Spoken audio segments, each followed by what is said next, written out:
2025 August മാസത്തെ ഫലമാണ് പറയാൻ പോകുന്നത്.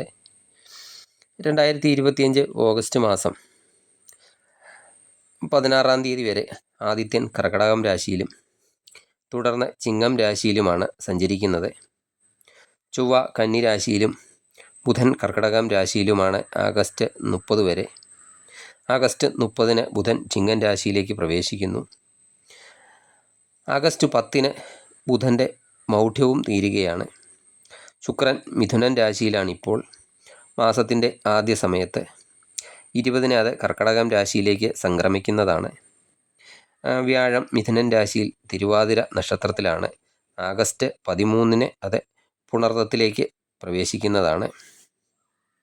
ശനി മീനൻ രാശിയിൽ ഉത്രട്ടാതി നക്ഷത്രത്തിലും രാഹു കുംഭൻ രാശിയിലും കേതു ചിങ്ങൻ രാശിയിലുമാണ് സഞ്ചരിക്കുന്നത്. ഈ ഗ്രഹനിലയൊക്കെ മുൻനിർത്തി ആഗസ്റ്റ് മാസത്തിൽ നിങ്ങൾക്ക് പൊതുവായി എന്തൊക്കെ ഗുണദോഷ ഫലങ്ങളാണ് ഉണ്ടാകുന്നത് എന്നതിനെ പറ്റിയാണ് പറയാൻ പോകുന്നത്. എല്ലാവർക്കും നമസ്കാരം. ആകാശഗംഗയുടെ പുതിയൊരു വീഡിയോയിലേക്ക് എല്ലാവർക്കും സ്വാഗതം. ചതയം നക്ഷത്രക്കാർക്ക് ഓഗസ്റ്റ് മാസം തൊഴിൽപരമായിട്ടൊക്കെ ഉയർച്ച ഉണ്ടാകുന്ന കാലമായിരിക്കും. ബിസിനസ്സൊക്കെ ചെയ്യുന്നവർക്കാണെങ്കിലും അവർക്കും വളരെയധികം ഗുണകരമായ കാലമാണ്. വലിയ ഓർഡറുകളൊക്കെ ലഭിച്ചേക്കാം. പുതിയ പദ്ധതികളൊക്കെ ആവിഷ്കരിച്ച് ബിസിനസ്സിൽ പുതിയ പദ്ധതികളെ തന്ത്രങ്ങളെയൊക്കെ ആവിഷ്കരിച്ച് ബിസിനസ്സൊക്കെ കൂടുതൽ വിജയകരമാക്കിയൊക്കെ കൊണ്ടുപോകാൻ സാധിക്കുന്നതാണ്. മത്സര പരീക്ഷകളിലും അഭിമുഖങ്ങളിലും ഒക്കെ പങ്കെടുക്കുന്നവരാണെങ്കിൽ ഉദ്ദേശിക്കുന്നതിലപ്പുറമുള്ള ഒരു വിജയം ഈ സമയത്ത് ഉണ്ടായേക്കാം. കലാപരമായിട്ടൊക്കെ പ്രവർത്തിക്കുന്നവർക്കും വളരെയധികം അനുകൂലമായ കാലമാണ്.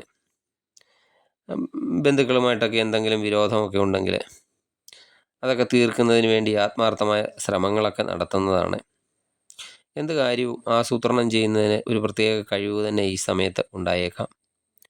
ആത്മീയ കാര്യങ്ങളിലും താല്പര്യം ഒക്കെ വർദ്ധിക്കുന്ന ഒരു സമയമാണ്.